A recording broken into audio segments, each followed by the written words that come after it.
This is my second social enterprise. I started my first social enterprise in 1997. In those days, there was no term called social enterprise.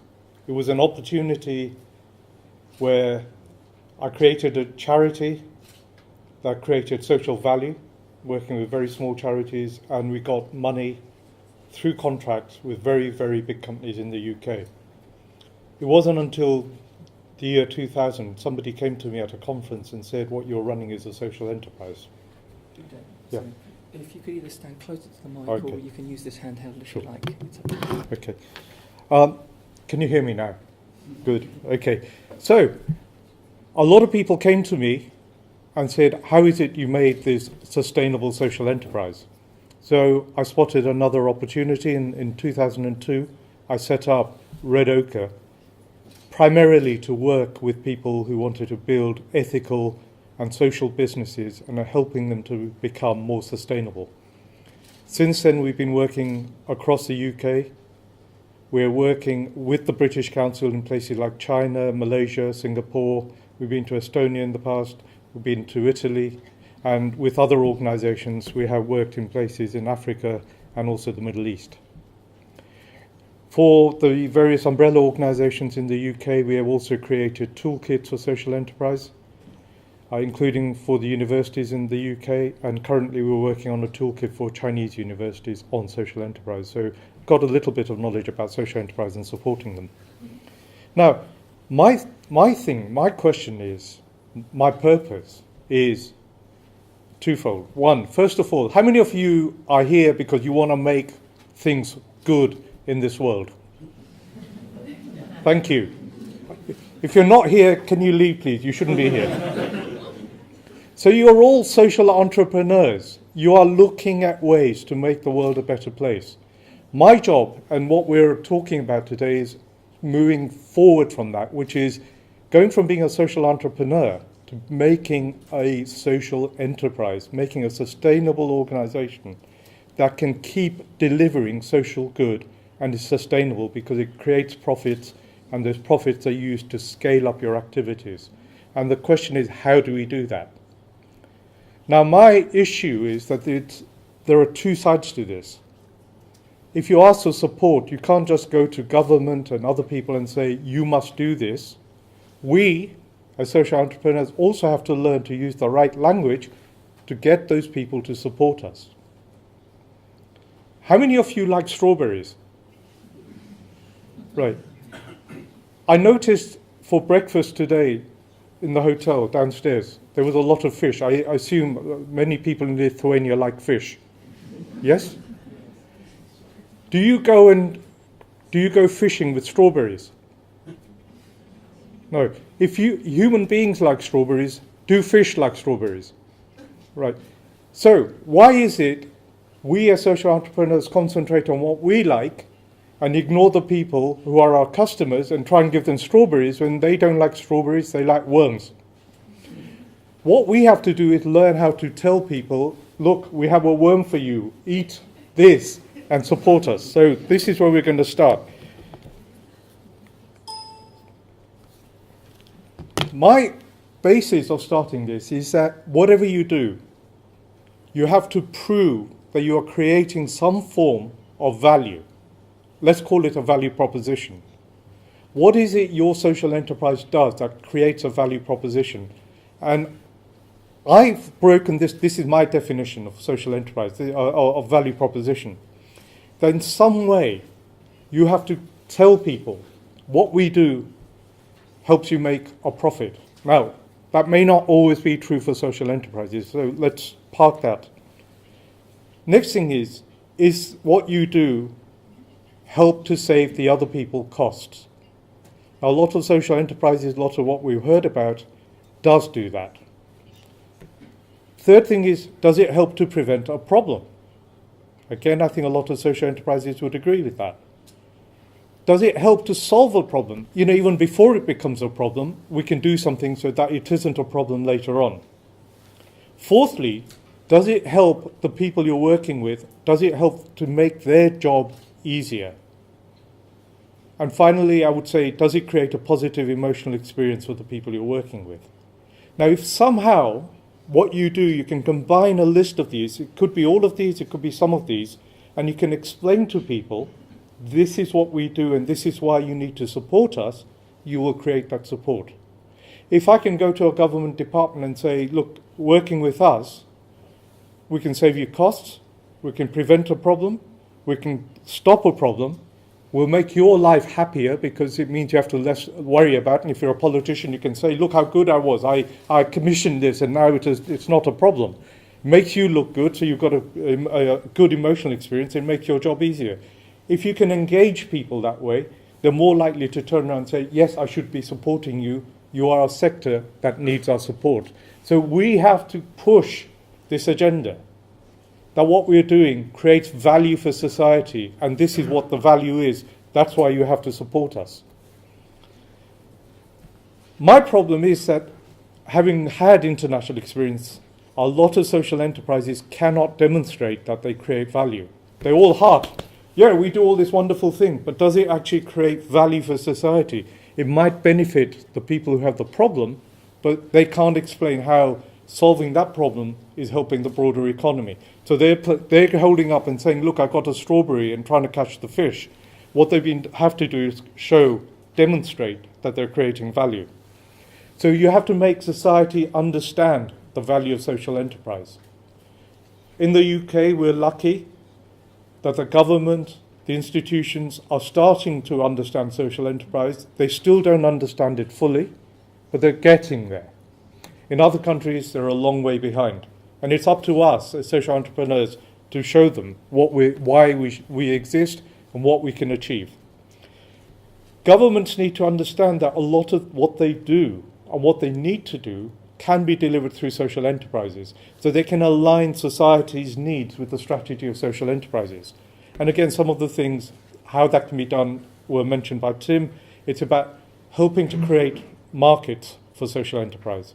It's about creating recognition of social enterprise. How do you promote social enterprise? It's about creating the right legal structures. It's about tax incentives.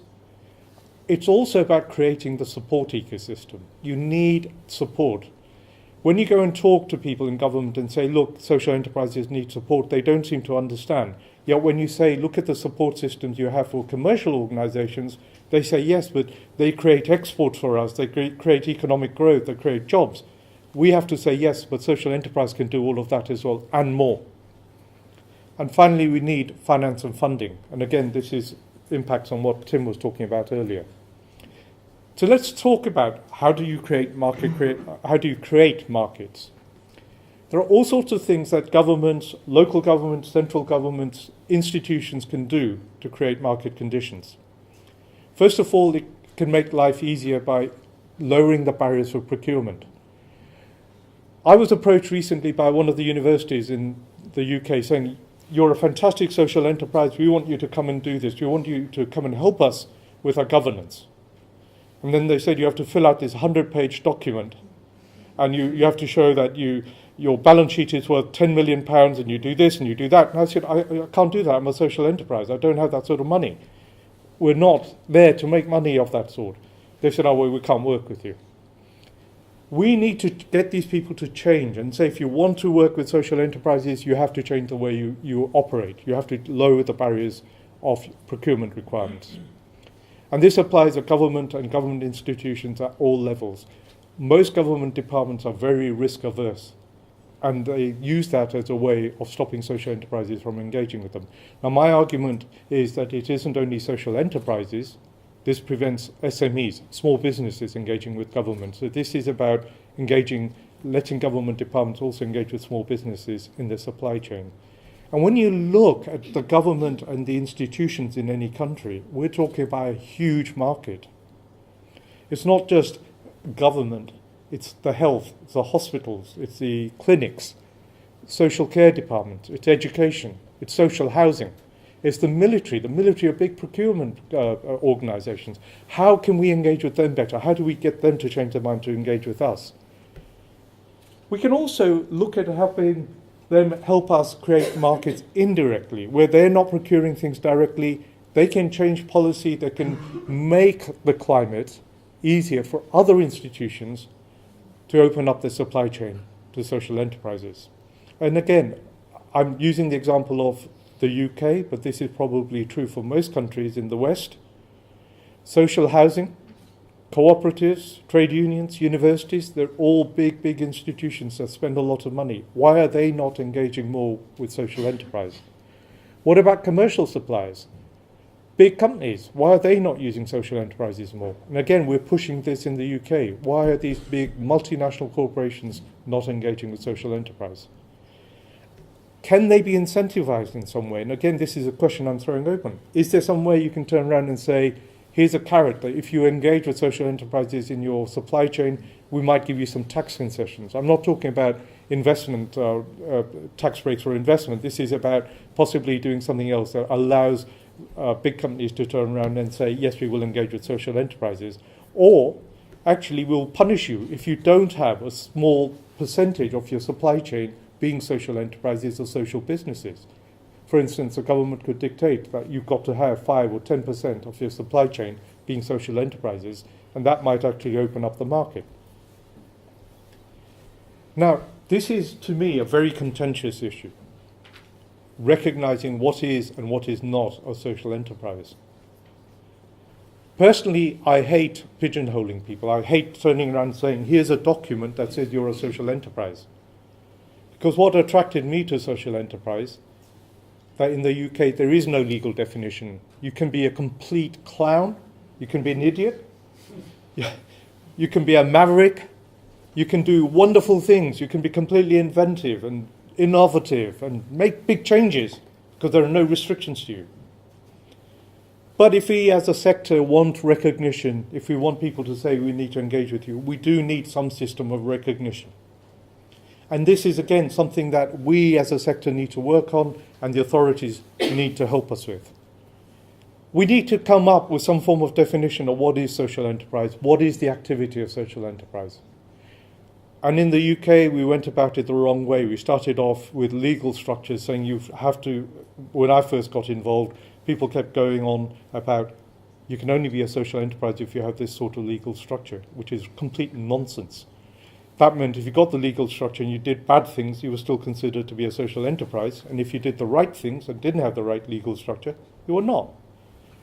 We're changing our minds, but you need to think about this. How do we define the activity?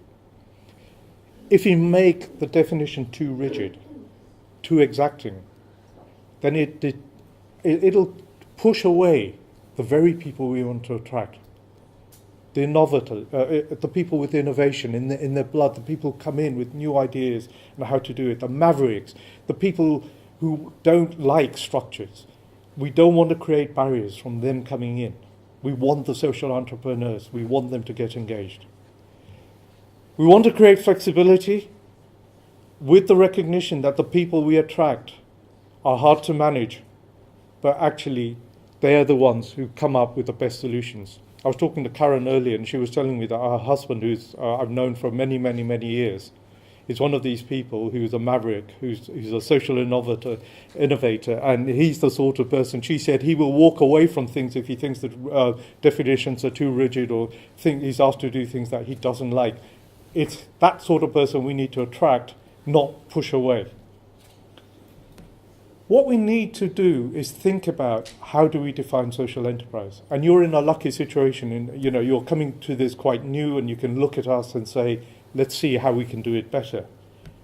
First of all, the question is, what is the purpose of your social enterprise? Are you genuinely doing something that is creating social wealth?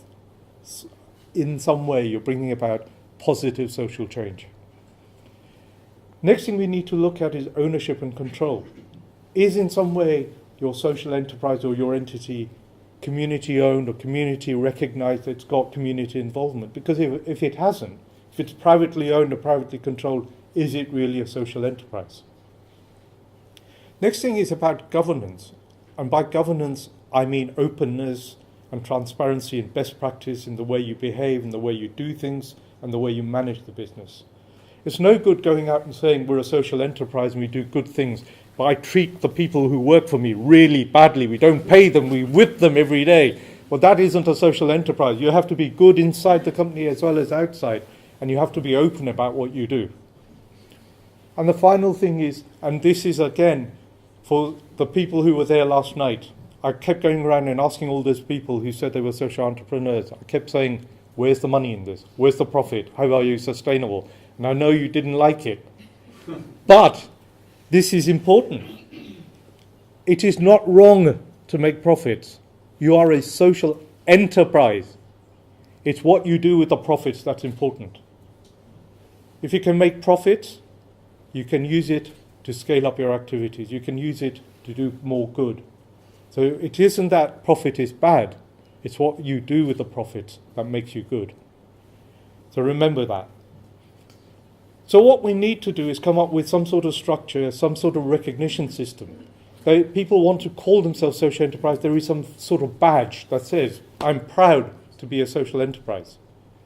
There has to be something that allows that flexibility, that allows people to say, I'm happy to be identified with that.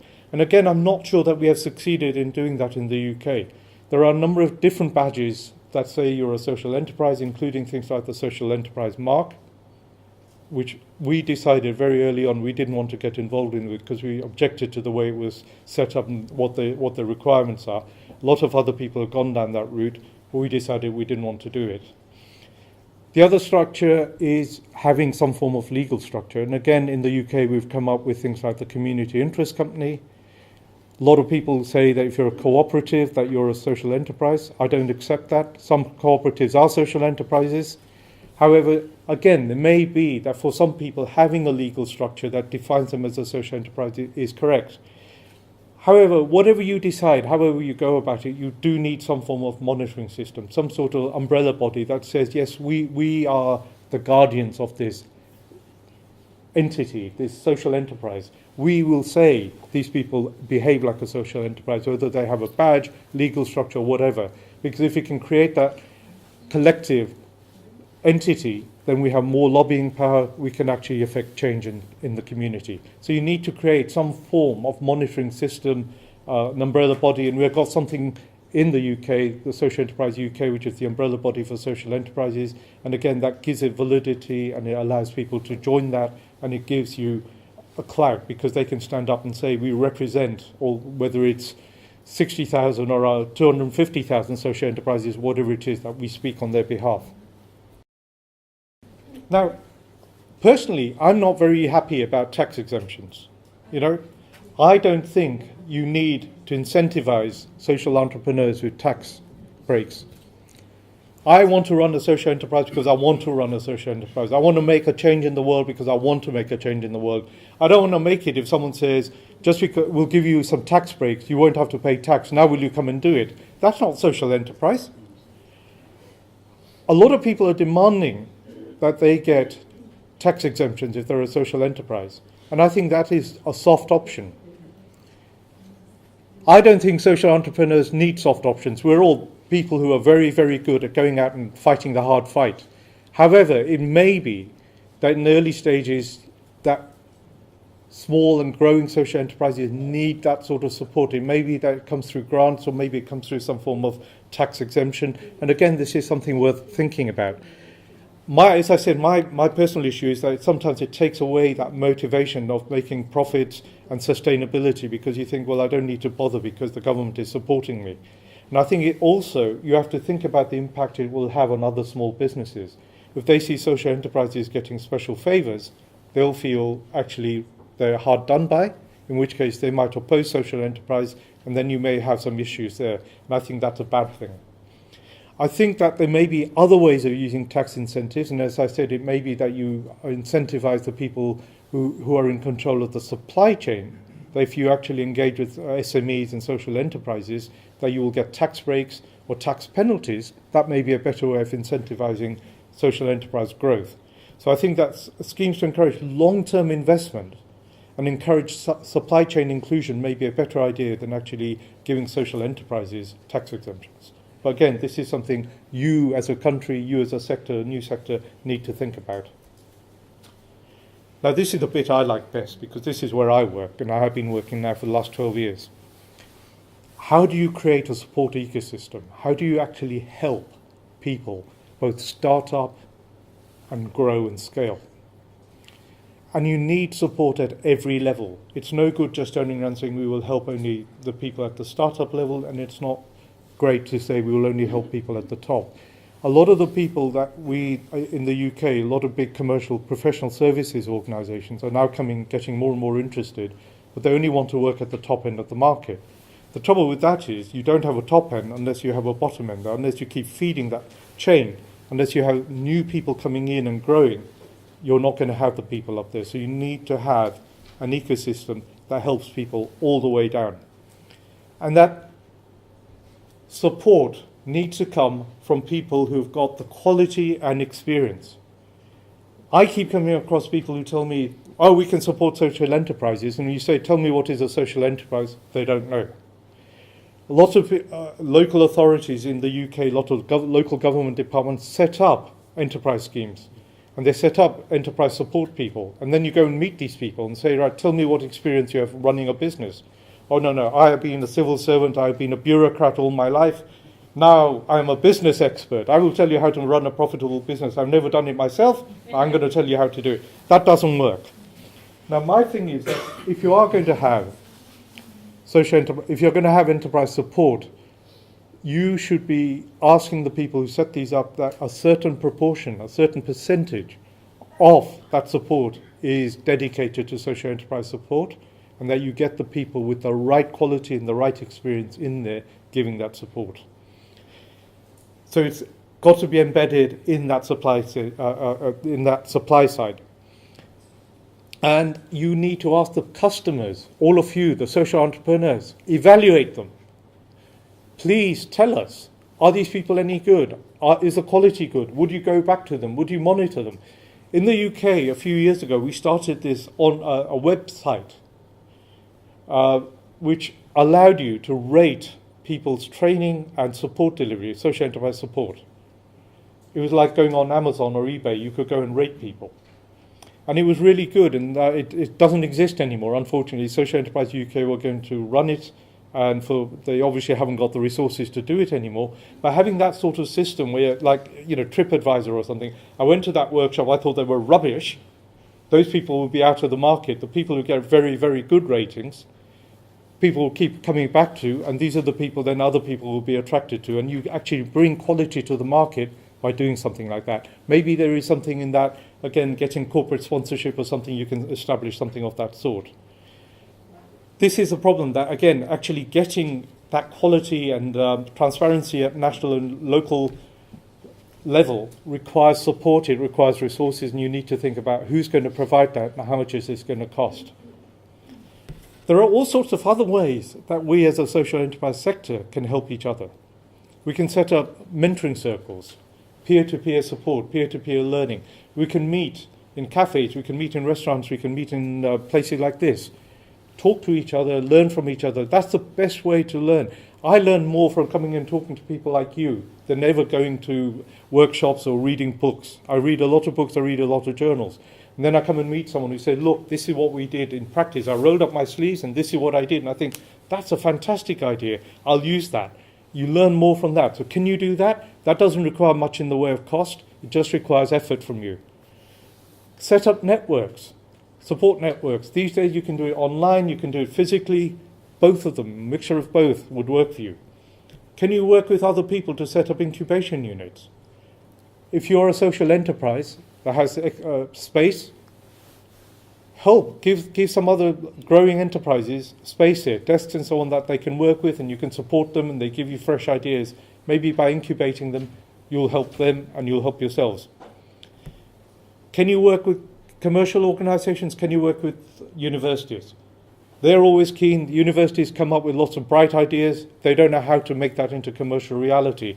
You guys know what the social problems are. Can you work with the universities, take some of their ideas, work together with them and come up with social innovation that you can then go out and deliver in society? Can you work with big companies? Because similarly, it may be that you got a great idea but you can't deliver it, but in partnership with a big company, being very careful that you protect your intellectual property, you are able to go out and scale up your activities by engaging with them. So don't rely on other people coming up and saying we're going to create an ecosystem to support you. Some of these things you have to do for yourself. Now, one of the biggest problems that most social enterprises, and this is not just social enterprises, all enterprises confront is, where do I get the money to start and scale up my activities? And I think this is something where, similar to some of the ideas that Tim was talking about, that this is where the banks, the financial institutions, government can actually do something. Can they pool financial resources? Because when you go to the UK, actually, it isn't that there isn't money there. There's lots and lots and lots of money for social enterprise, for green businesses, for ethical businesses. I went to a conference where someone from Goldman Sachs, a director, said they estimated, and this is 3 years ago, Goldman Sachs estimated there's $13 trillion waiting to be invested in ethical and social business. They just can't find those businesses. The problem is that most of the social businesses are very small and they can't give a good financial return. The money is there. It's about how do we get the right people in front of the people with the money. And how do we find these people? Because there's lots of money and it's all over the place. This is where maybe the government or someone can come together and say, look, here's a website or something that brings all this money together in one place so that the people who got the money can say, we've got this money, this is what we want to spend it on, and people looking for money can go there and say, this is the money I want and these are the people I need to talk to. And it needs to be money that you can access at all stages, both from startup through to the very big scaling up social enterprises. It may well be that those very, very small early stage social enterprises need something more than that. They need grants because quite often their ideas are very hard to monetize. It may take a few years before they can show any form of financial return or sustainability, but what they're coming up with is creating a lot of social good. Maybe those people do need some help through grants or something, gifts of money to help them start up and grow. Beyond that, you need to look at loan finance and investment. And again, Tim has gone into a lot of the initiatives going on in the UK about that. But the thing is, it's all very well turning around saying, here's a pot of money. But if you want this pot of money, these are all the things we expect from you. We want monthly management accounts. We want to see this sort of rate of return. We want to see this. We want to see that. And these people just go, can't cope. So part of our ecosystem is about helping people understand financial management. And again, in the UK, it is very weak. It's really weak in the social economy sector. People get turned off by finance. You know, you turn around and say, let's change the world. Everyone goes, yeah. Let's write up a balance sheet. And everyone goes, oh. This is also true for commercial enterprises.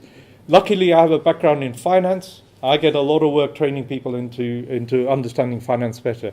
And thank God, all of you, not all of you, I don't know, maybe you are, but in the UK, so many people are weak in finance, they keep coming to me and I get good business out of it. But we need to help social enterprises become financially astute, understanding that. So then again, when they get the money, they can monitor it, they can work with it, they can report it back, and that creates a positive cycle because people say they know what they're doing. If we give them the money, they manage it well, they give us a good return. In future, if they want to grow, we'll give them more money. It helps you become sustainable. It creates a positive cycle. Maybe some of that support needs to come from the investors themselves. That some of that money they've got to invest, part of it may be that we need to invest in training and monitoring and helping these people. That way we can successfully invest in them.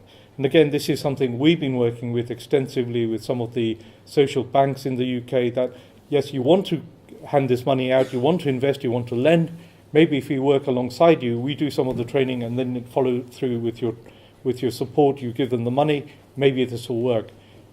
Sometimes it works, sometimes it doesn't work. I'm talking to some of the banks now and they're happy to try something out of that sort. And if that doesn't work, what else can we do for ourselves? Our big thing in the UK right now is crowdfunding. It's actually going out to your community, your supporters and saying, I need money to grow my social enterprise. This is what I need. If you give me small amounts of money, if enough of you give me that, if you give me $20, £50, not much, a lot of you give me that money, I can actually start this social enterprise or create this project and deliver some good. And maybe in future I come back to you and ask you for some more. And you can get involved in the project yourself. And this is really working quite well. A lot of people are engaging in this. And this is about, again, engaging with your community, getting your community to buy in, giving you the support. And again, that is helping you become sustainable long term. And once you start that cycle, once you can demonstrate you're growing, you're delivering, you can manage the money, then you can start approaching private investors and corporate institutions to get bigger lumps of money to help scale up your activities and grow. In the UK, again, there is an increasing number of what we call angels, business angels, high net worth individuals who say, actually, we're interested in investing in social enterprise. We are not looking for a big financial return. Even if we get some of our money back, we're happy, but we want to be involved in some form of social activity. Let's invest in this business. So again, a lot of this is up to us to demonstrate that we can do good things. And if we do good things, people will come and support us. So, maybe I'm going to conclude on these points. We need to create, it's up to us to create an understanding of what it is social enterprises do and what social businesses do. We can't wait for other people to do it. I'm very impatient. Most entrepreneurs are impatient. We just want to get on and do it. Well, let's go and rattle the cages and say, this is what we are. This is why we're so good. This is why you need to support us. We need to create a consensus between us. This is the way we want to go strategically. Because it's no good if we all go off in different directions. It won't work. All of us have to realize that this is a long-term thing. And again, we have to make the government, the people, the media, all these people understand that this requires commitment and it takes a long term to happen. Social enterprise is a term that was coined in the year 2000. We're now in 2014. Social enterprise activity goes back a long way.